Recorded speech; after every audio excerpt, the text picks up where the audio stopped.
ม่นยังไงนะเดี๋ยวมันเฮเด้อโอ้หมดแล้วเพิ่นไปฮอดพุ่น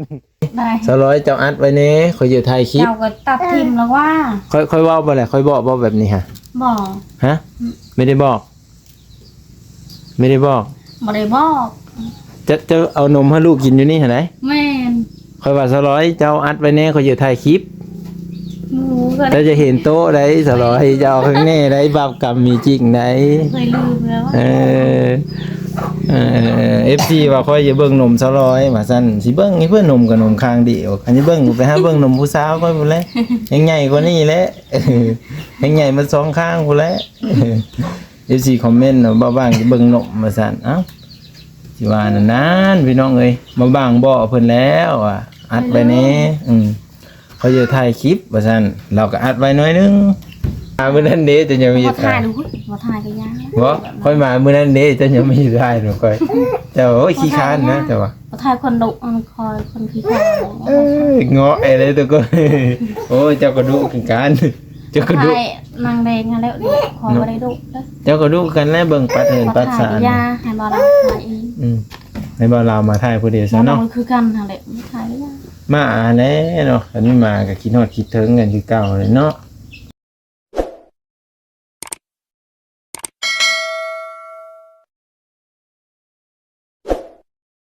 อย่าไปเสือนี่อย่างหลัดหน้าคนก่อน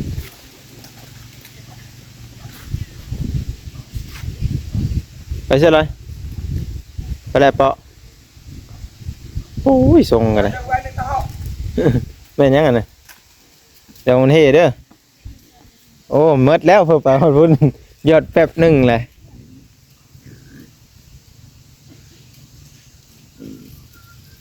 อ๋อล้มแท้ๆทรงกันเลยอ๋อ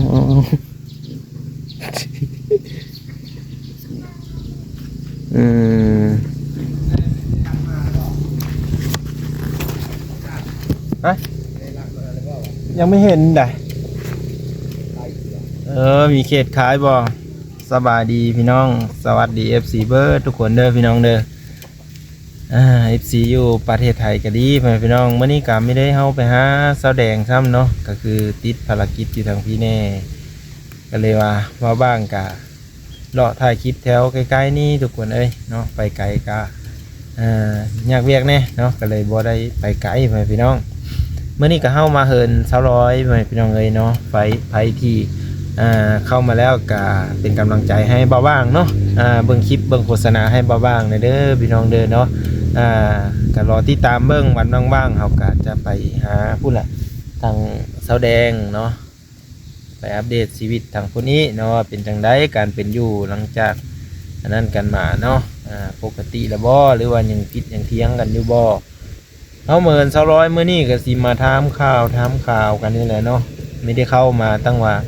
2-3 มื้อเลยเด้ทุกคนเนาะ2 มื้อบ่ประมาณนี้แหละมาบ้างก็ก่อนสิเข้าในเมืองก็เลยว่ามาอัปเดตให้เบิ่งก่อนเนาะกินข้าวกินปลาอาบน้ำอาบท่าแล้วบอกมื้อนั้นเอาเงินให้ซื้ออันส้มพักว่าอยากกินส้มพักเนาะ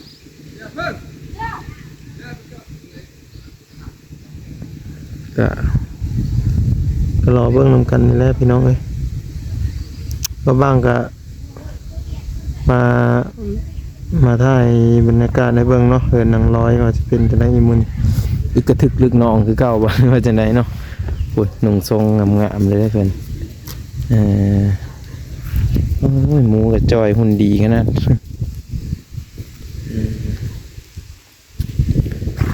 บ้านเหินเพื่อนจะตารางว่างเหินจะสะอาดอยู่แต่ว่ายังแต่ทางนอกนี่แหละเนาะ FC ว่าเจ้าตาบ่ดีบ่เบาบางว่าซั่นว่า200ปัดกวาดเหินสะอาดว่าซั่นกะแล้วก็กวาดเอาแต่บ่อนตารางเหินแล้วเนาะเราก็ยันไผไหม้เหินเนาะเสร็จแล้วว่างกันแล้วน่าจะกวาดไปหลายกว่านี้นะบุญมีเอ้ยสบายดีบ่ศพทรงหนุ่งทรงเสียหนุ่งทรงก่อนขอบใจขอบพระคุณ FC เด้อพี่น้องเด้อที่เข้ามาเป็นกำลังใจให้เบาบางตลอดเด้อพี่น้องแน่กงมาเล่นเพิ่นหายไปใช้เลยเนาะ อ้าวก็เอาไว้กินแล้วน้อยๆก็ได้น้อยๆแล้วมันกินบ่ได้บ่โอ้น้อยๆให้กินแซ่บยำกินโลดน้อยๆมันพอดีปากก็ยำกินแล้ว โดย อย่ากินแต่ใหญ่ๆอะบ่ กินตัวไหน โอ้ใหญ่ก็มะเขือเทศฝรั่งพุ่นแหละเคยกินบ่มะเขือเทศฝรั่งจะโดยเจอบ่สบายดียามเช้า สวัสดี สาวร้อยคนสวย มีพญายเกิ้ง สิไปเสื้อนี่ คือทาแป้งแต่งโตวเฮ็ดไปลอยสบายดี บ่ได้ไปใช้ค่อยไต มีไปใช้กระแต่ง สวัสดีค่ะ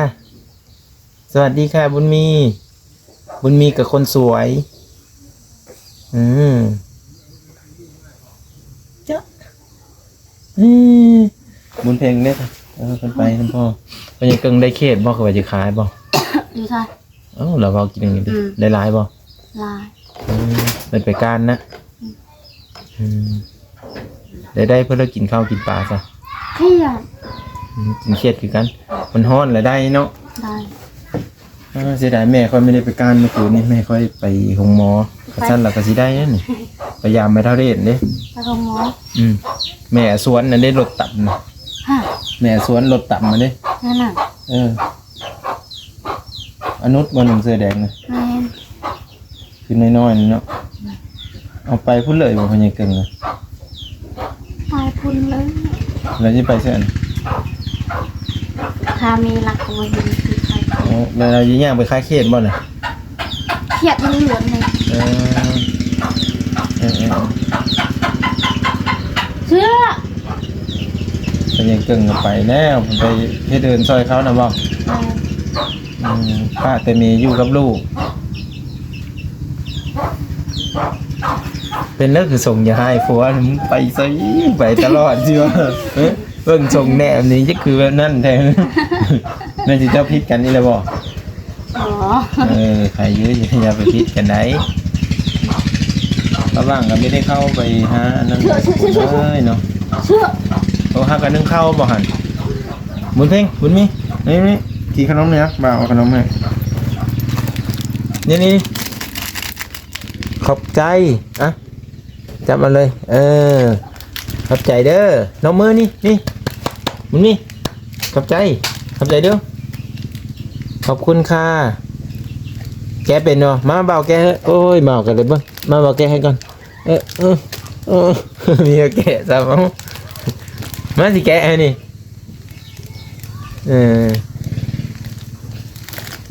สวยเข้าแล้วบ่นี่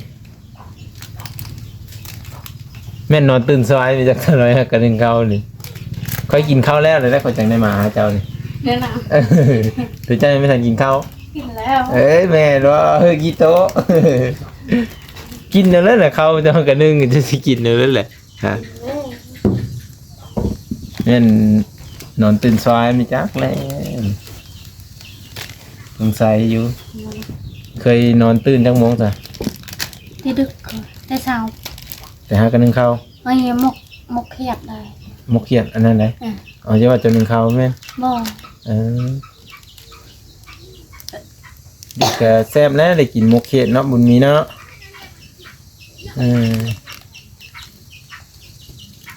เอาไปเชื่อวันนี้เราย่างได้เลยนะนี่ทุกคนเห็นบ่เราไม่ได้จับเพื่อเลยนะบุญมีย่างย่างให้บ่าวเบิ่งแน่จับนี้จับซาวนี้มีจับโอ้ขอย่างเป็นเลยเด้อวันไหน FC เอ้ยเอาลมลุกอีขอย่างเป็นเลยเด้อดิก็เริ่มย่างแข็งขึ้นแล้วเนาะเก่งเนาะย่างเก่งอีหลีเป็นเรื่องหัวจักขาวๆอยู่บ่หนังแดงนู่เลยตั้งแต่มื้อนั้นจบกัน เขาก็ไม่ได้เฮาไปเลยได้ เดี๋ยว จักว่าเป็นอะไรเลยจักว่าอยู่ดีมีแหงบ่หรือว่าเป็นอะไรชีวิตเพิ่นกันยังมีหัวจักหรือว่าคืนดีกันไม่จักเลย ดีกันแล้วว่าดุอยู่ได้ เนาะ มันไม่ดีที่อยู่ได้ว่าคนหาว หายกันอึกระทึกอยู่เนาะแม่นแน่ เพิ่นเฮ็ดเพิ่นเลยอยู่หั่นน่ะ ผูกแขนหมดอื่น ผู้แขนเพิ่นเลย ผูกแขน แขนอนุชนะ อ่ะ บ๊ายบายแต่ล้มเอ้ย มาละหัวมั้ยยังไม่จัดจ้ามั้ย ยังอยากจ่ายอยู่นะยังอยากกินนี่แล้วแม่ก็ได้ เอาปวดคอคือการเจ็บท้อง เจ็บท้องนี่เลย เจ็บท้องกัน เจ้าบ่เจ็บดุแท้ บาดคอโอ้ย มัดคอกับต้มข้าวกินเลยมีอยู่บ่ไข่ฮะ มีดิ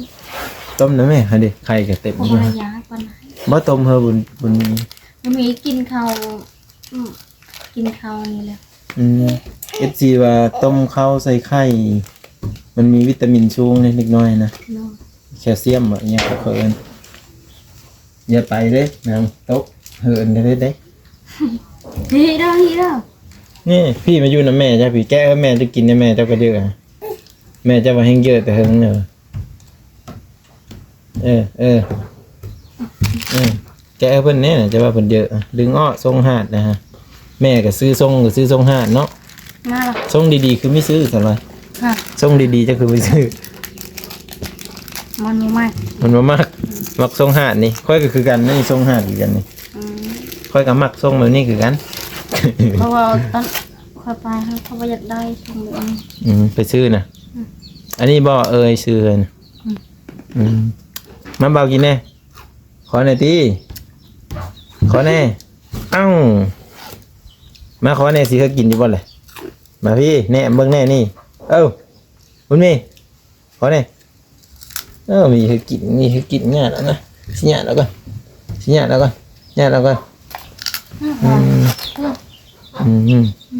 ขาดถึงคุงค้าเนาะใครจะมีหนุ่งทรงคุงเป้าจะใน FC ก็สิว่ามาบ้างอย่าเบิ่งนี้แหละฮะตายคักพี่น้องเอ้ย ฮะตัวเดียวชมเลย ทรงตัวเดียวแต่เจ้ามักนุ่งทรงขาหัดเนาะค่อยไม่ได้มักเลยนุ่งยากเป็นเรื่องนี่ย่างอยู่ย่างเลอะอยู่ ย่างหัดแล้วมันฉลอง มันจะลองแปลว่าเพื่อ แข่งกิน ฮะมันย่างยากค่อยแห้งย่างสบายว่าสิ ช่วงนี้เลยสบาย ว่าสิมาเห็นบุญมีว่าสิมาเห็นบุญเพ่งไม่เห็นทำไปพี่น้องไปเหินพอสร้างมาสมิดเลย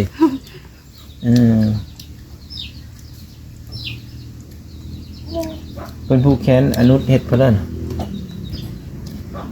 แค้นปีใหม่หรือเปล่า เอาอาจารย์ชู มีอาจารย์ชุดข้างใน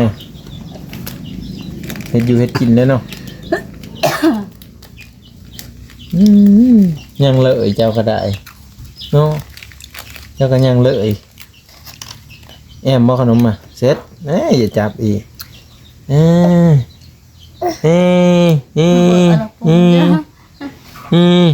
ตุ้ยแอมบ่จ่าขนมเมื่อกี้เซอร์หมูเบิ่งอยู่ทิมตารางไว้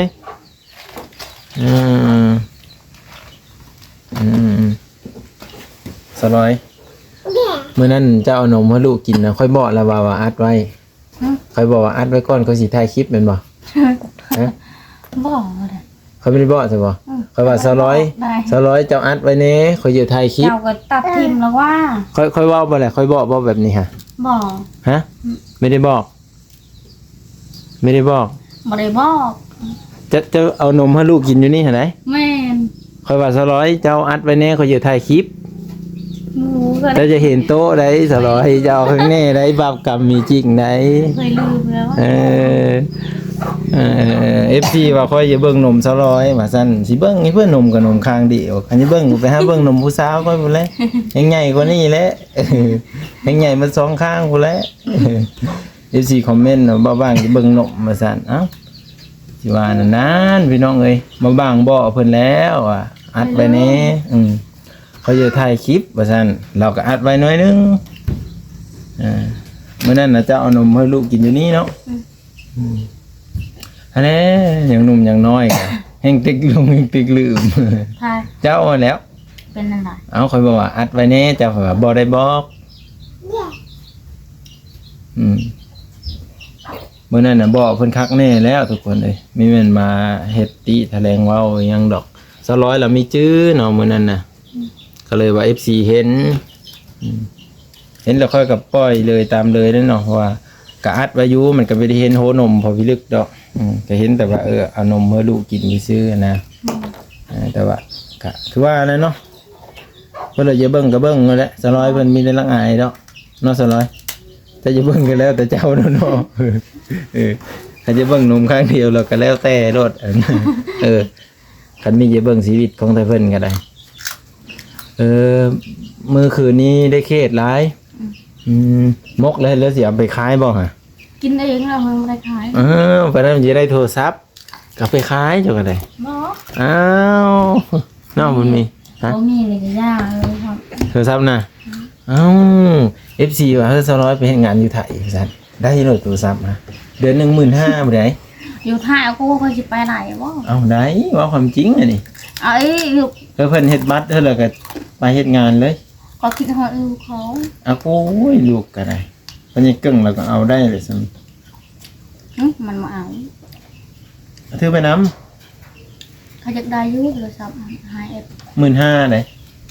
จะให้ FC ซื้อให้อีกแล้ว ให้พี่ซื้อให้เลยจังว่าถ่ายหุ้เวลาโทรศัพท์เครื่องหนึกพออยากไล่กันแล้ว อยากได้โทรศัพท์มาถ่ายคลิปนี่ได้โอ้ย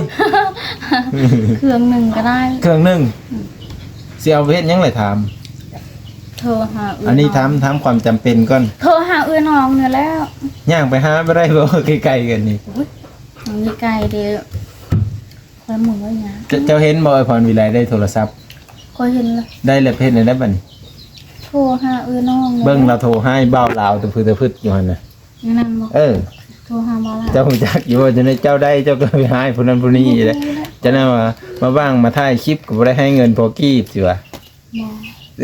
ตายคักตาดิ พรมาลายฮันมีโทรศัพท์แล้วมันโทรหา เมื่อนั้นก็โทรหาค่อยๆลมเวอยู่ก็โทรนำมา3-4สายพอโทรมาเพิ่นก็ได้กระดอแต่คนโทรมาเพิ่นมีเว้าเอ้าได้ป่ะมันว้าวโทร อย่าไปตกเลยเฮาไหนโทรหาแมวนอนตอนนั้น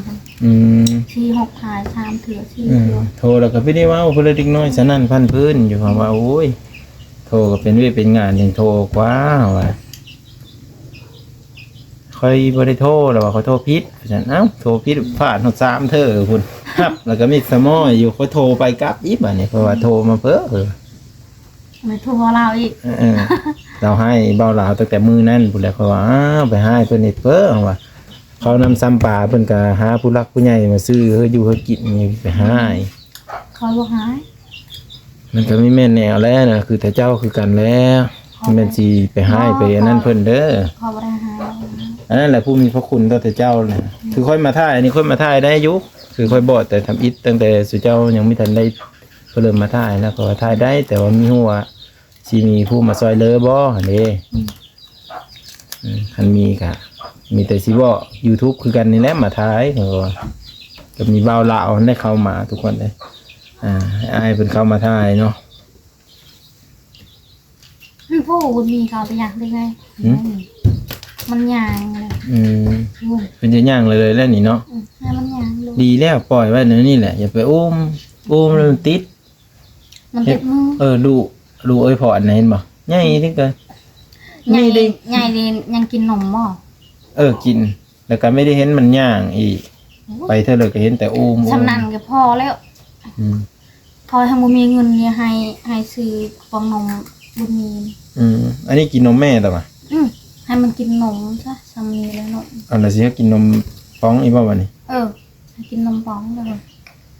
ย กินนมแม่ก็เป็นเพื่อเจ้ากับสุขภาพแข็งแรงอยู่ เพื่อพาเพ่งเห็นดี นมจะไม่ออก ตอนเว้นหันให้มันกินนมค่อยตอนนอนตอนดึกอันนี้ ตอนดึกวิธีคันอย่าปื้อดี นมหันมันมาออกนมหันจัดไม่ได้ จะไปกินนะที่ต้มกินกกซังน้านมสาวอ่ะเพราะเนี่ยเกิ่งหลังหูจักเย็ดตั้งอ้าย หม้อนมเลี้ยวก็เห็นหมาตัวให้ซื้อนม มีแม่นมีได้ให้เรามาถ่ายบ่ ฟ ฮะ องนมมันได้ฟองนมน้อยๆเห็นไหมอีหยัง จะได้ป้องนม ลง เป็นคนขาเบ้ไหมจ๊ะ มาหูด้วย เจ้าก็ถ่ายคลิปนั่นล่ะอยู่บ่น่ะมาก็ได้ ท้าย ถ้าเจ้ามีเยอะถ่ายคลิปนั่นแล้วก็มีเยอะเฮามาทั้งนั้นเจ้าก็จะย่างไปประตูติผู้นี้ก็ได้ พูดย่างไปบ่มันมีตกพุ่น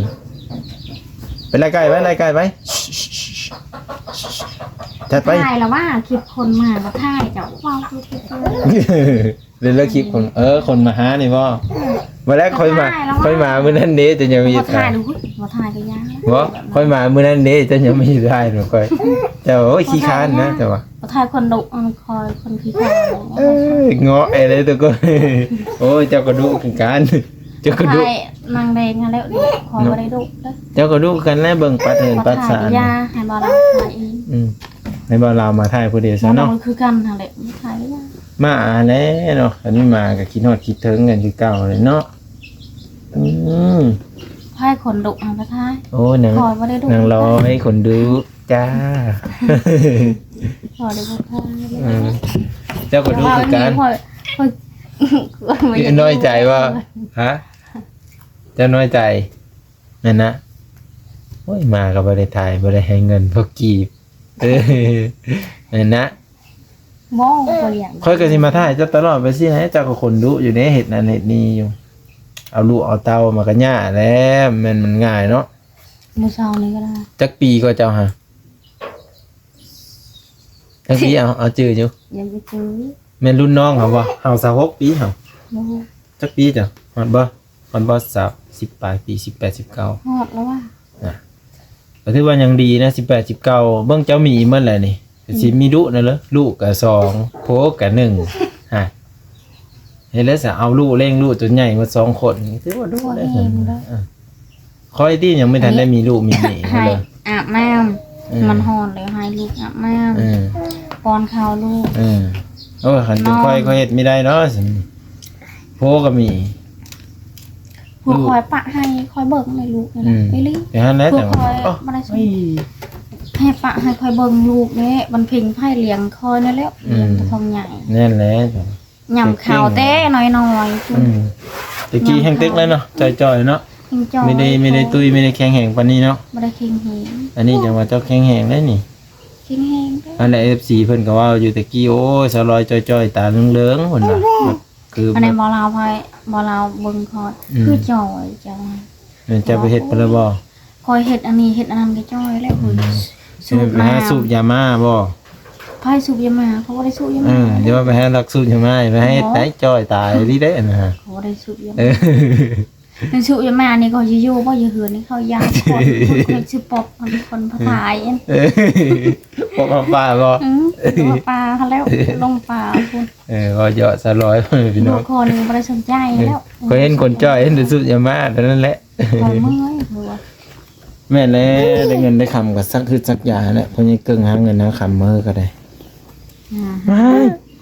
ซื้อพริกบักพริกนั่นแหละซื้อ อันอยู่เฮินก็มีเด้อมาเพชรนะคันจะซื้อนะ เอาก็มีแล้วอยู่เหือนยาว ทง10,000น่ะดิหลายเติบได้พอกินได้มาเพชรซื้อมาตั้งแต่บ้านบางนาซานพุ่นล้มพี่มาทั้งพี่ กระดาษเลยโรบ เอ้ย มีฟองพัดไพ่ดุมันคอยบ่ได้ดุคือข้างคอยคนที่ข้าง อ๋อมีดุกระดุ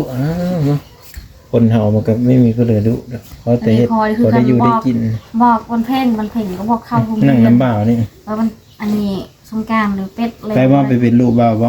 บ่ได้เข้าโรงเรียน ค่อยเอามือเลยได้อนี่เอามือให้ลูกกันเลย บ่เลยเยอะ โอ้ย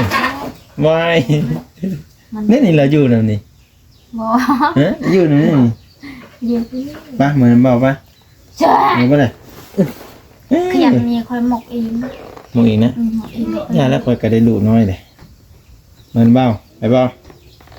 มีแม่นเพิ่นจะกินขนมหนูนี่จักนี่มันนั่ง จะ อยู่ กินขนมเจ้า นี่กินขนมจ้องนี่ยืนย่างเลย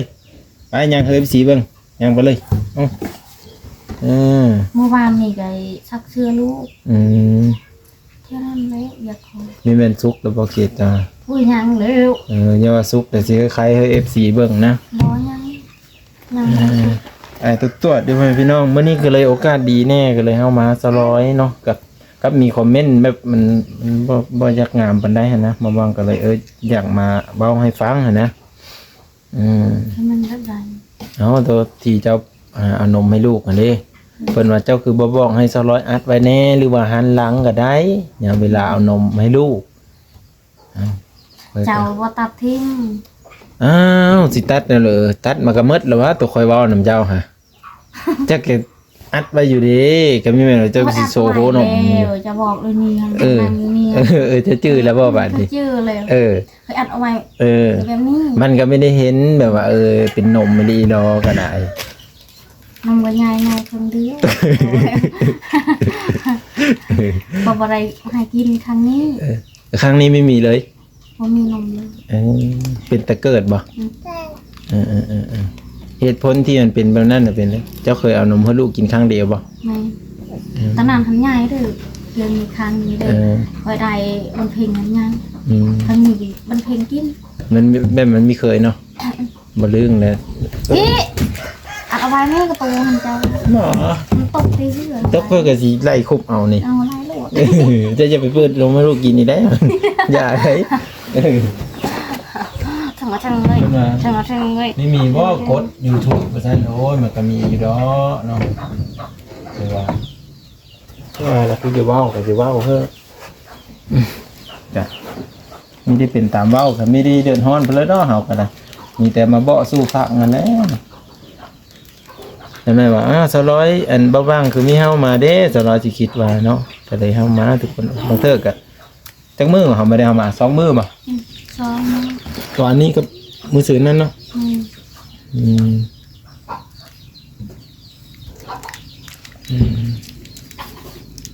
เห็นว่า200ขี้ข้านก็เอาลูกเอาเต้ากันง่ายอยู่แล้วทุกคนเลยเนาะเบิ่งเนี่ยเลี้ยงลูก2คนเนาะนาดคอยขี้ข้านเด้ลูกคอยไผยังให้เขานั่นแหละจังว่าไผยังอีกมันสิเว้าสู้ฟังอันนี้บางคนแบบคือเฮาเป็นผู้เบิ่งคลิปก็คือกันแบบเขาไม่ได้มาอยู่นำเจ้านะ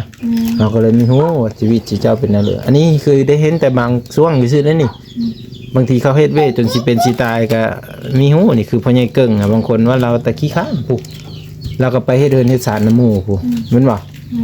เหตุผลที่ไปเฮ็ดน้ำบ้านน้ำเมืองก็ย้อนยังย้อนว่าโตน่ะบ่มีบ่มีแล้วก็บางทีฮอดทีโตก็ห้อยหมู่ก็หุ้มมาแล้วผู้หลักผู้ใหญ่เขาก็มาซอยสินะแถวลาวน่ะแต่เขตชนบทเนี่ยอาศัยแบบเพื่อแหงมานั่นกันทุกคนเลยเนาะอาศัยเพื่อแหงมาซอยกันสินะ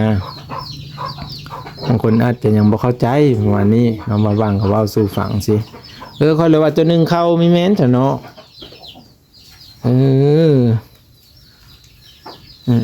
เดี๋ยวเราเพิ่นมกเขตทุกคนเพิ่นมกเขตน้อย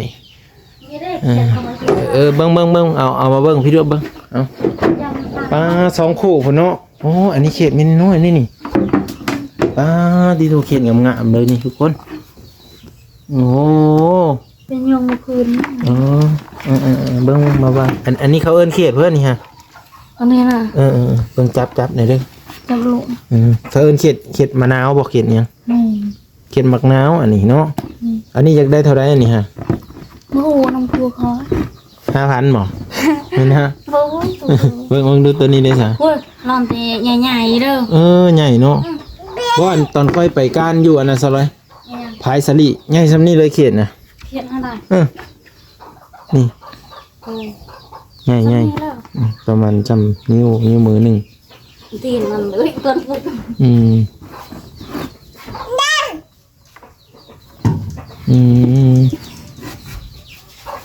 เจ้าบยานบ่เขียนนะบ่นั่งเอาไว้สิแล้วเพิ่นจะคล้ายเท่าเลยอันนี้มดนี่ฮะขันเห็นปลาลักเลยสิบ่ให้เพิ่นมาซื้อนำเด้อ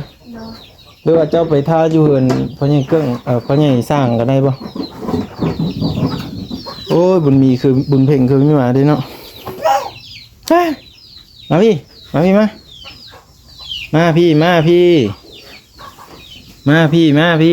ย่างมาพี่มาใครจะกินนมมาย่างมาหาบ่าวพี่มาจ๊ะเอ๋จ๊ะไอ้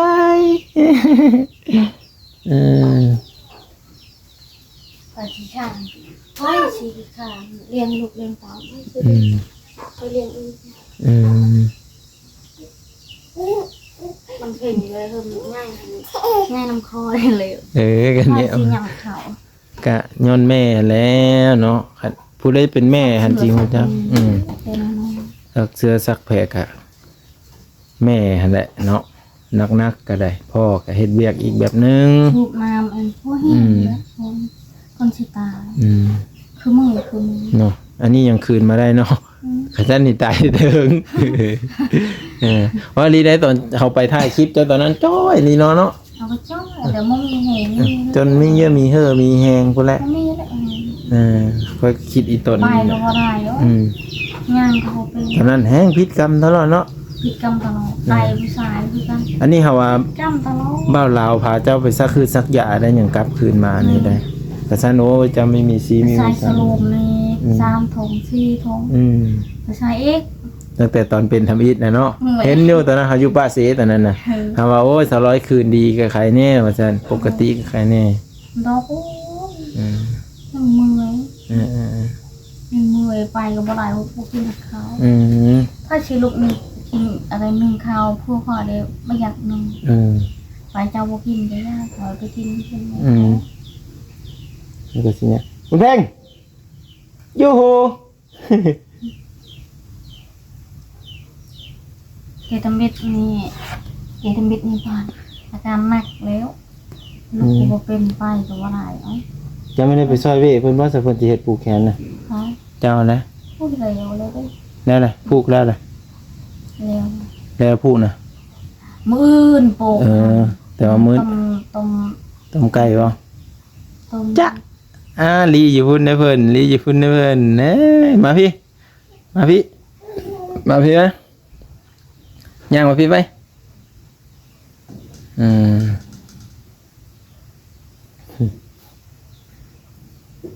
เพิ่นไปเฮ็ดเวซอยดำเนาะเพิ่นพุ่นนั่นเนาะจะนั้นอย่างสิไปถ่ายคลิปมาเบิ่งทุกคนเลยน้องดำเพิ่นก็เฮ็ดเวเฮ็ดงานอยู่พุ่นแหละจำนี่แหละทุกคนเลยรอติดตามเบิ่งตอนต่อไปว่าเขตเพิ่นสิสุกบ่หรือว่าจะได้เนี่ยเฮิงบ่เขตสุกเฮิงแล้วเฮาตอนแรงคุณบ่ตอนเพลน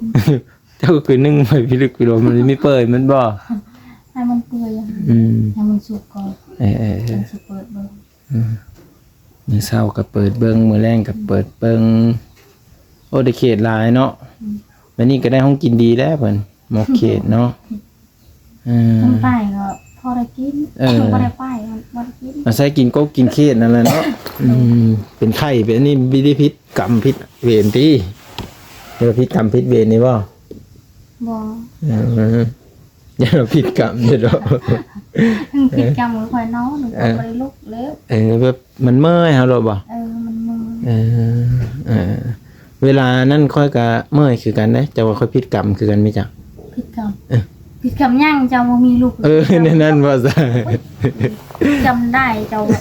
ไม่เห็นค่อยก็ว่าค่อยพิษกรรมอยู่เวลาบางเทื่อค่อยก็เยอะนอนมาสิตอนนั้นฮะตอนเมื่อวานนี่เขาไปเอาน้ำค่อยนอนเลยเรียบค่อยว่าค่อยพิษกรรมแล้วค่อยนอนเรียบให้มันนอนเขาจะว่าแบบนี้เห็นค่อยขึ้นอ่อนเลยวันนี้ค่อยขับรถไถไปค่อยนอนเลยค่อยเห็นเนี่ยค่อยเห็นเจ้าว่าอังตกนะจักเพื่อขับรถไถก็ค่อยแบบนี้ค่อยรับเลยตานะค่อยตื่นขึ้นมามันอยู่เสื้ออันนี้ว่ะค่อยนอนมื้อวานเนี่ยค่อยอยากนอนก็พังประสิวแล้วฟังวิทยุน้องเรียบผู้สาวน้อยมาแล้วทุกคนรอติดตาม EP ต่อไปพี่น้องคลิปนี้กันยาวสมควรในสิมาถามซะร้อยแล้วนี่แต่งตัวป้านผู้สาวเนาะเจ้าก็ได้ผู้สาวนะเสื้อค่อยมีเสื้องามสาวขอบใจที่รับชมเด้อพี่น้องเด้อขอบคุณ FC ชาวร้อยเนาะที่ให้การติดตามหรือเบิ่งโฆษณาให้โดย